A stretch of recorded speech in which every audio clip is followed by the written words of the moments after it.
அனைவருக்கும் வணக்கம். இன்றைய வீடியோவில் என்னன்னா 2026 இடம்பெறக்கூடிய குரூப் 2 மற்றும் குரூப் 4 தேர்விற்கான அந்த பொது தமிழ் பாடப்புத்தகத்தில் இடம்பெற்றுள்ள பாட தலைப்புகளை முதல்ல பார்ப்போம். நமக்கு பார்த்தீங்கன்னா அழகு 1ல் பார்த்தீங்கன்னா இலக்கணம் அப்படின்னு சொல்லிட்டு 25 கேள்விகள் கேட்குறாங்க. இது எழுத்து சொல் பொருள் யாப்பு என்று அணி வரக்கூடிய அந்த இலக்கண வகைகள் வரக்கூடியது எழுத்தும் சொல்லும் மட்டும்தான் கேள்வியாக இங்கே கேட்குறாங்க. அதில் ஃபர்ஸ்ட் பார்த்தீங்கன்னா எழுத்து என்பது பார்த்தீங்கன்னா பிரித்தெழுதல், சேர்த்தெழுதல், சந்திப்பிழை, குறில் நெடில் வேறுபாடு, அதே போல இந்த பகுதியான மயங்கொலி பிழைகள் இதை சார்ந்து வரக்கூடிய லகர நகர ரகர வேறுபாடு பற்றி நமக்கு பாடத்திட்டத்தில் கொடுத்துருக்காங்க. அதே போல இனவெழுத்துக்கள் அறிதல், சுற்றெழுத்துக்கள், வினா எழுத்துக்கள், ஒருமைப்பன்மை அறிதல். இந்த பகுதியெல்லாம் பார்த்தீங்கன்னா நமக்கு எங்கே இடம்பெற்றிருக்கு அப்படின்னு பார்த்தீங்கன்னா லகர நகர ரகர வேறுபாடு இதெல்லாம் 6ஆம் வகுப்பு பாட புத்தகத்தில் இடம்பெற்றுள்ளது. அதே போல இனவெழுத்தும் இடம்பெற்றுள்ளது, சுற்றெழுத்தும் இடம்பெற்றுள்ளது, வினா எழுத்தும் இடம்பெற்றுள்ளது.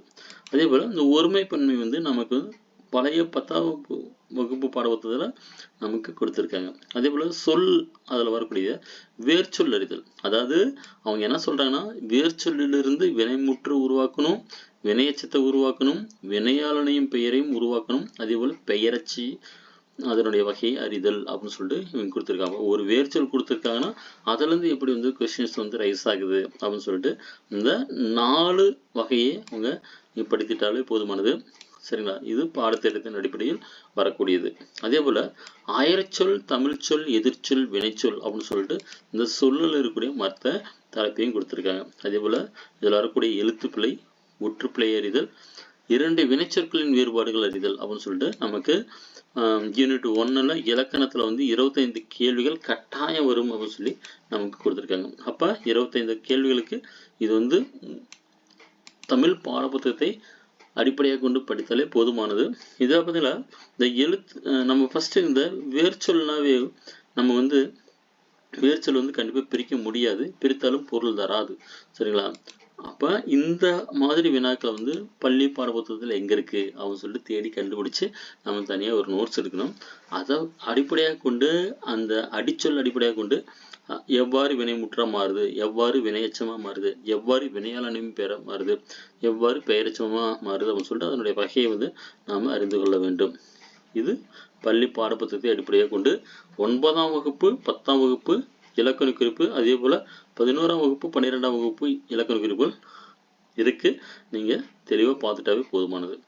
அதுக்கப்புறம் நம்ம லாஸ்ட்டாக நடந்த 2 எக்ஸாம் பார்த்தீங்கன்னா இந்த அயற்சொல் தமிழ்ச்சொல் மட்டும் அவுட் ஆஃப் சிலபஸ், அதாவது அவுட் சோர்ஸ் அடிப்படை கொண்டது செந்தமிழ் அந்தனர், அதே போல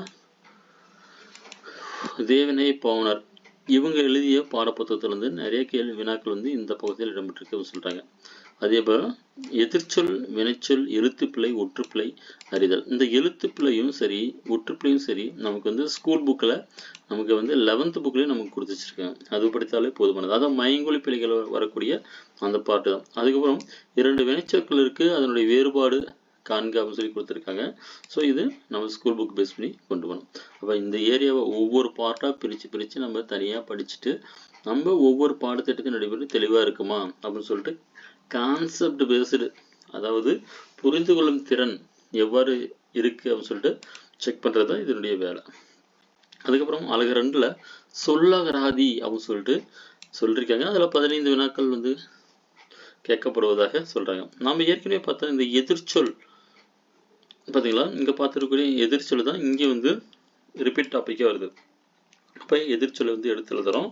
அதுக்கப்புறம் ஓரெழுத்து ஒரு மொழி, உரிய பொருளை கண்டறிதல், அதே போல் வெரி வெரி இம்பார்ட்டன்ட் ஒரு பொருள் பல சொற்கள், பொருந்தா சொல்லை கண்டறிதல், அகர வரிசைப்படி சீர் செய்தல், ஒரு பொருள் பன்மொழி, இரு பொருள் குறிக்கும் சொற்கள், பேச்சு வழக்கு, எழுத்து வழக்கு, சொல்லும் பொருளும் அறிதல், ஒரு சொல்லிற்கு இணையான வேர்சொல் அறிதல் போன்றவற்றை அடிப்படையாக இருக்கக்கூடிய அந்த சொல்லும் பொருளும் அந்த பகுதியிலேருந்து கேட்குறாங்க. அப்போ சொல்லும் பொருளும் நம்ம படிச்சுட்டாவே இது போதுமானது அப்படின்னு சொல்கிறாங்க. இப்போ 6லேருந்து 12th வரைக்கும் பார்த்தீங்கன்னா நமக்கு சொல்லும் பொருள் கொடுத்துருக்காங்க. அந்த சொல்லும் பொருளும் தெளிவாக படித்துக்கொள்ள வேண்டும். அடுத்து கோடிட்ட இடத்தில் சரியான சொல்லை தேர்ந்தெடுத்து எழுதல் இருக்கிறதுலே வந்து ரொம்ப ஈஸியானது. இதுக்கு நம்ம படிக்கணும் என்ற அவசியம் இல்லை. ஆனா அந்த மயங்கொலி பிழை வரக்கூடிய அந்த பகுதி ரொம்ப இம்பார்ட்டன்ட். சரிங்களா? ஏன்னா வந்து எடுத்துக்காட்டு அவங்களே கொடுத்துருக்காங்க. பள்ளிக்கு சென்று கல்வி பயிலுதல் சிறப்பு அப்படின்னு சொல்றாங்க. அதுல வந்து வினைமுற்று வந்து எப்படி முடியணும் அப்படின்னு சொல்லிட்டு நமக்கு கான்செப்ட் தெரிஞ்சா மட்டும்தான் கண்டிப்பா வந்து சரியான ஆன்சரை எடுக்க முடியும். இதே தமிழ் மீடியத்தை படித்த பசங்களுக்கு இது ஈஸி. ஆனா இதே ஆங்கில வழியில் படித்தவர்களுக்கு கொஞ்சம் சிரமம் தான். அதே போல இந்த வானில் முகில் தோன்றினால் மழை பொழியும். அந்த இடத்துல வந்து வானில் முகில்னா மேகம் அப்படின்னு ஒரு பொருள் தெரிஞ்சாதான் நம்ம இந்த முகில்னு கண்டிப்பா எடுக்க முடியும். அப்போ வந்து கண்டிப்பா வந்து சொல்லும் பொருளும் படிச்சிருக்கணும். அதே போல பொருந்தா சொல்லை தெரிவு செய்தல். இது பார்த்தீங்கன்னா இதுல ஊடகம் அப்படின்னு சொல்லிட்டு இங்கே சொல்லும் பொருள் தான் கொடுத்துருக்காங்க. ஊடகம்னா தகவல் தொடர்பு சாதனம் அப்படின்னு சொல்லியிருக்காங்க. சரிங்களா? அதே போல சமூகமான மக்கள் குழு அப்படின்னு சொல்லிட்டு நமக்கு 6வது குழு கொடுத்துருக்காங்க. அப்ப ஆகமத்துல சொல்லும் பொருளும் படித்தாவே தெளிவா இருந்தாலே போதுமானது. இது ரொம்ப ரொம்ப இம்பார்ட்டன்ட். இது வரைக்கும் பார்த்தீங்கன்னா சொல்லும் பொருளும் நீங்க கட்டாயம் படிச்சிருக்கணும். அதே போல வெரி இம்பார்ட்டன்ட் ரிப்பீட்டடா 4-5 கொஸ்டின் கேட்கக்கூடிய ஏரியா வந்து இந்த ஊர் பெயர்களுடைய மருவு. அதாவது ஒரு முழு பெயரை வந்து சுருக்கி எவ்வாறு அழைக்கிறாங்க அப்படின்னு சொல்லிட்டு, அல்லது இதுக்கு முன்னாடி எப்படி அழைத்தாங்க அப்படின்னு சொல்லிட்டு கேள்விகளுக்கு வர வாய்ப்புகள் அதிகம். அப்போ புதுச்சேரி என்பது இப்போ பாண்டிச்சேரின்னு சொல்றாங்க. ஆனா பார்த்தீங்கன்னா புதுவை அப்படின்னு சொல்றாங்க. இது கொஞ்சம் ஸ்ட்ராங் பண்ணிங்க. அதுக்கப்புறம் மன்னார்குடி என்பது மண்ணையும் மயிலாப்பூர் என்பதை மயிலையும் சொல்லிருக்காங்க. இந்த மாதிரி வந்து 100க்கும் மேற்பட்ட மருவு சொற்கள் இருக்கு. அது தனியாக நம்ம அடுத்த கிளாஸ்ல பார்க்கலாம். அதுக்கப்புறம் பிழையை திருத்துக அப்படின்னு சொல்லிட்டு ஒரு ஓர் அப்படின்னு சொல்லிட்டு கொடுத்துருக்காங்க. Very important. இது வந்து கட்டாய வினாக்கள் இடம்பெறக்கூடியதான். அதே போல பேச்சு வழக்கு சொற்களுக்கு இணையான தூய தமிழ் சொற்களை இணைத்தல் அப்படின்னு சொல்லி கொடுத்துருக்காங்க. இந்த பார்ட் பார்த்தீங்களா நமக்கு எங்கிருந்து வருது அப்படின்னா ஏற்கனவே நம்ம இங்க பார்த்துருப்போம். அதாவது அயற்சொல் அப்படின்னு சொல்லி இந்த ஏரியால யூனிட் 1லயே நம்ம பார்த்துருப்போம். ஸோ அதுவும் இதுவும் ஒரே ஏரியா தான். கண்டிப்பா பார்த்தீங்களா இங்க பார்த்தீங்களா இந்த வெற்றிலை அப்படின்னு சொல்லிட்டு இங்க உதாரணத்துக்கு வெற்றிலைன்னு கொடுத்துருக்காங்க. நாற்காலி அப்படின்னா நாற்காலி அப்படின்னு சொல்லியிருக்காங்க. ஸோ இந்த மாதிரி வந்து 2 டாபிக் கம்பேர் பண்ணி பார்த்தீங்கன்னா கொஞ்சம் படிச்சீங்கன்னா ஈஸியா இருக்கும். அதுக்கப்புறம் பேச்சு வழக்கு தொடர்பில் உள்ள பிழை திருத்தம் என்ன அப்படின்னு சொல்லிட்டு நம்ம இப்ப பேசிட்டு இருக்கக்கூடிய இந்த பேச்சு வழக்கு அதனுடைய பிழை திருத்தம். அப்ப நேத்து என்பது என்னவா மாறுது அப்படின்னா நேற்று அப்படின்னு மாறுது. மழை என்பது மழை அப்படின்னு சொல்லிட்டு மாறுது. பேஞ்சுது என்பது பெய்தது அப்படின்னு சொல்றாங்க. அப்ப இந்த மாதிரி வந்து பேச்சு வழக்கு இதுக்கு வந்து படிக்கலாம் அவசியம்லாம் இல்லை. நம்ம 6 முதல் 12th வரைக்கும் பார்த்தீங்கன்னா தமிழ் நல்லாவே படிச்சிருக்கோம். அந்த தமிழ் இருந்தாலே போதுமானது. சரிங்களா? அதுக்கப்புறம் சொற்களை இணைத்து புதிய சொல் உருவாக்குதல் சொல்லி கொடுத்துருக்காங்க. அதில் கன்ஜெக்ஷன்ஸ் பார்த்தீங்களா இணைப்பு சொற்கள் பார்த்தீங்களா மற்றும் அல்லது ஆல் பிறகு வரை இதுவும் அல்ல இருப்பினும் எனினும் இதனால் அப்படின்னு சொல்லிட்டு நமக்கு கொடுத்துருக்காங்க. அதே போல அடைப்புக்குள் உள்ள சொல்லை தகுந்த இடத்தில் சேர்த்தல் அப்படின்னு சொல்லிட்டு எனவே ஏனெனில் ஆகையால் அதுபோல அதனால் வரை பின்பு அப்படின்னு சொல்லிட்டு கொடுத்துருக்காங்க. அப்ப கண்டிப்பா பார்த்தீங்கன்னா இதுல இருந்து கண்டிப்பா கொஸ்டின்ஸ் இருக்கு. இதுக்கும் பார்த்தீங்கன்னா நமக்கு கான்செப்ட் தெரிஞ்சா மட்டும்தான் ஆன்சர் முடியும். இதுக்கு என்ன மீனிங் அப்படின்னு தெரிஞ்சா மட்டும்தான் ஆன்சர் கண்டிப்பா வந்து பண்ண முடியும். அதாவது எனவே என்பது அதனுடைய பொருளும் தெரிஞ்சிருக்கும். ஏனெனிலாம் அதனுடைய பொருளும் என்னன்னு தெரிஞ்சிருக்கும். ஆகையால் அப்படின்னு அதனுடைய பொருளும் தெரிஞ்சு எந்த இடத்துல இணைத்தால் கரெக்டா இருக்குன்னு சொல்லிட்டு நமக்கு கட்டாயம் தெரிஞ்சிருந்தா மாதிரி தான் இதில் ஆன்சர் பண்ற மாதிரி இருக்கும். சரிங்களா? மனதில் ஒன்று நினைச்சிட்டு வார்த்தை அதாவது வார்த்தைக்கு தகுந்தாற் போல வந்து நம்ம வந்து இந்த சொற்களை இணைக்க வேண்டும். சரிங்களா? உதாரணத்துக்கு அவங்களே கொடுத்துருக்காங்க. நான் காட்டிற்கு சென்றேன் அதனால் புலியை பார்த்தேன் அவங்க சொல்றாங்க. மாலை நேரம் முடியும் வரை விளையாடுவேன் அப்படின்னு சொல்றாங்க. தேர்வு முடிந்த பின் சுற்றுலா செல்லலாம் அப்படின்னு சொல்லிட்டு நம்ம கொடுத்துருக்காங்க. இந்த மாதிரி வந்து இந்த 2 சொற்களை இணைக்கக்கூடிய சரியான வார்த்தையை கண்டுபிடிக்கிறது ரொம்ப ரொம்ப எளிது. இருந்தாலும் படித்தவர்களுக்கு மட்டுமே இது எளிதாக இருக்கும். அதே போல பொருள் தரும் ஓரெழுத்து இதுவும் சொல்லும் பொருளும் ஏற்கனவே படித்தது தான். ஆனால் ஓரெழுத்து ஒரு மொழின்னு சொல்லிட்டு அங்கே பார்த்துருப்போம். உதாரணத்துக்கு ஆ என்பது பசு, ஈ என்பது கொடு, தை என்பது மாதம், தீ என்பது நெருப்பு அப்படின்னு சொல்லிட்டு நம்ம ஏற்கனவே வந்து ஒரு எழுத்து ஒரு மொழி படிச்சிருந்தா இது ஈஸி. அதே போல பல பொருள் தரும் ஒரு சொல்லை கூறுக அப்படின்னு சொல்லிட்டு நம்ம சொல்லும் பொருளும் பார்த்துருக்கக்கூடிய அந்த பகுதி தான்.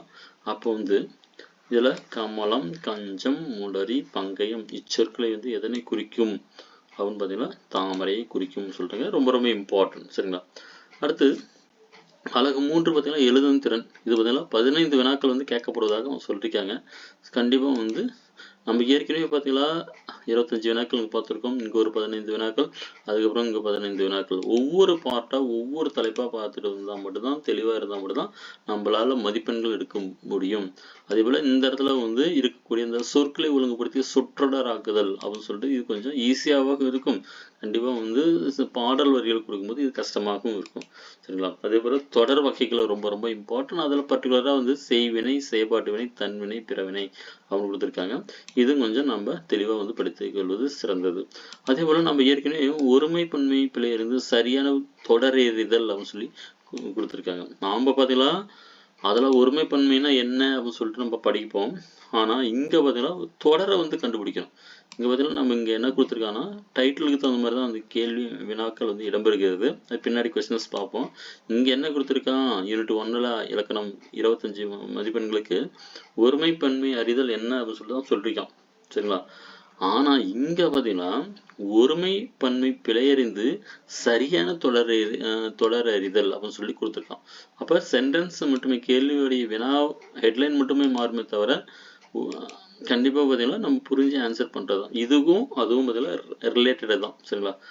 அதுக்கப்புறம் மரபு தமிழ், இதுதான் வெரி வெரி மனப்பாடம் பண்ணியே ஆகணும், இம்பார்ட்டன்ட். சரிங்களா?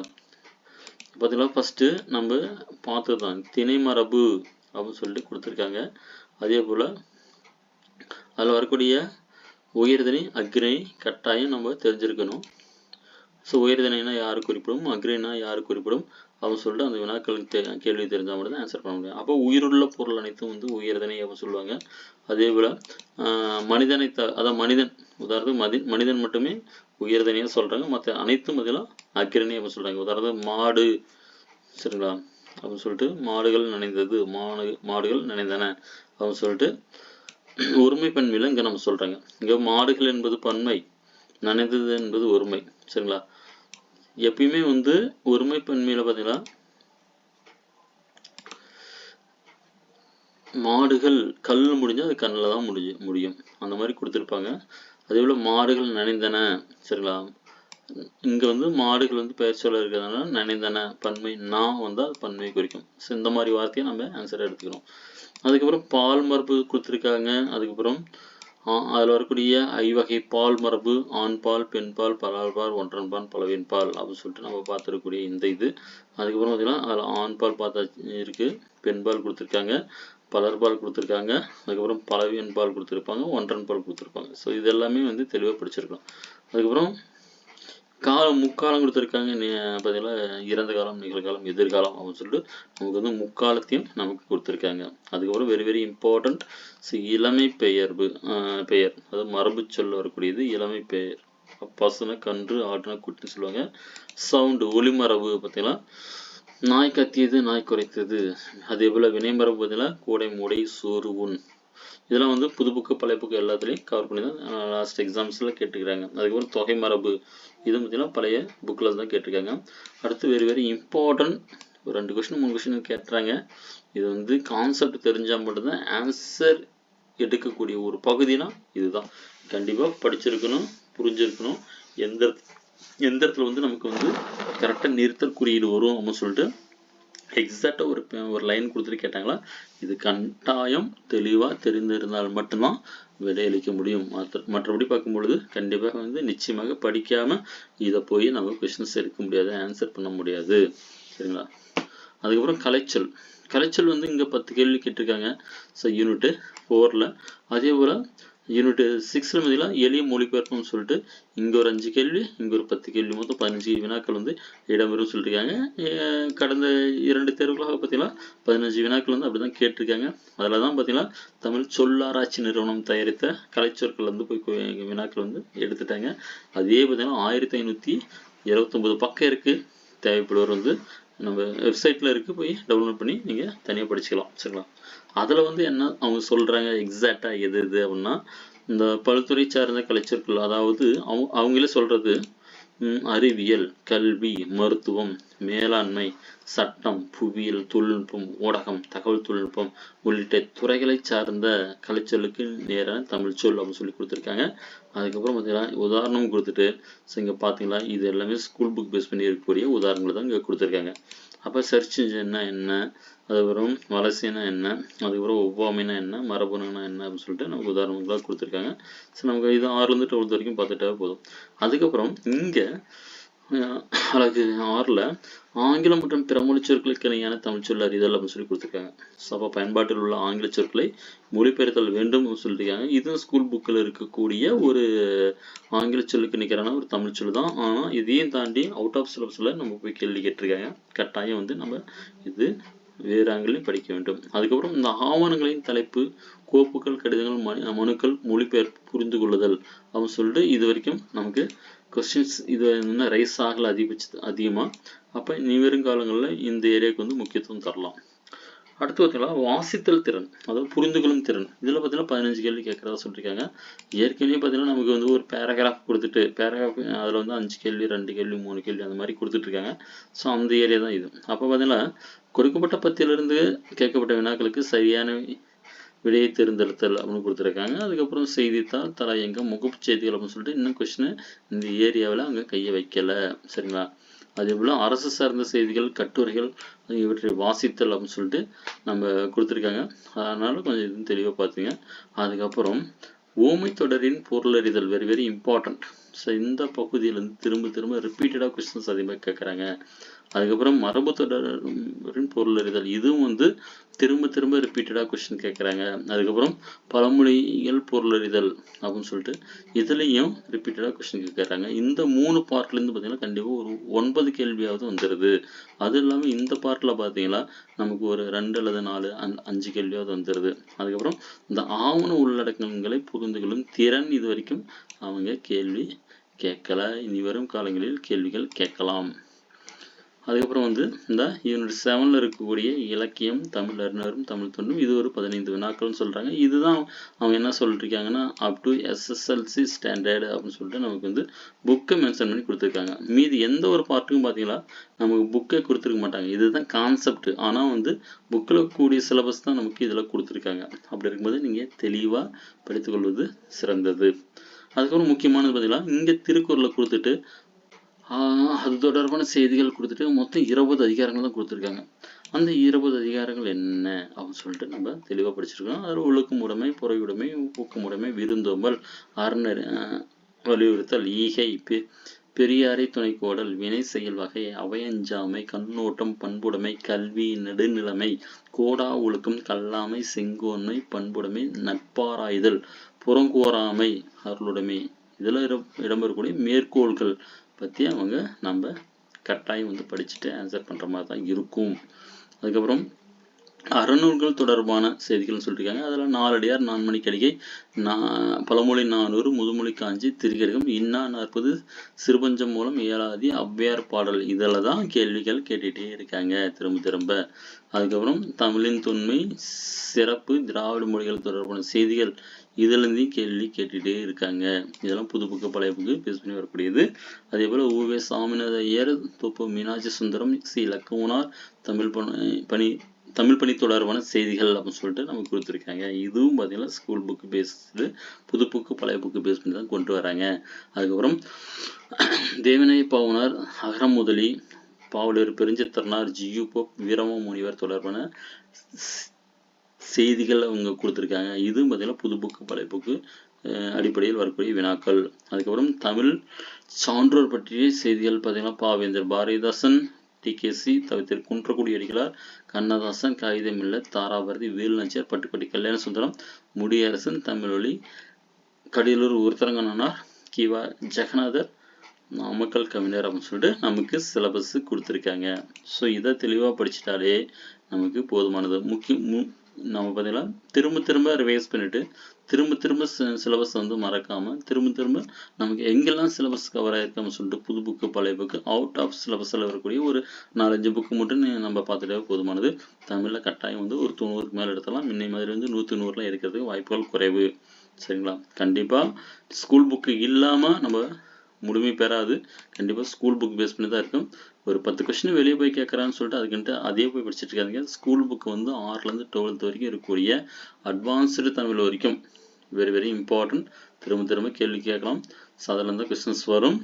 நிச்சயமாக நீங்கள் தமிழில் 100க்கு 90ஆவது கட்டாயம் எடுக்கலாம். எடுத்தால் மட்டும்தான் அடுத்து போஸ்டிங் கிடைக்கும் என்ற நம்பிக்கையில் தமிழறிஞரும் தமிழ் துண்டும் நம்ம கடைசி வரைக்கும் நம்ம படித்து முடிச்சிடணும். இப்படி படிச்சிட்டிங்கன்னா நமக்கு ஈஸி. சரிங்களா? நன்றி, வணக்கம்.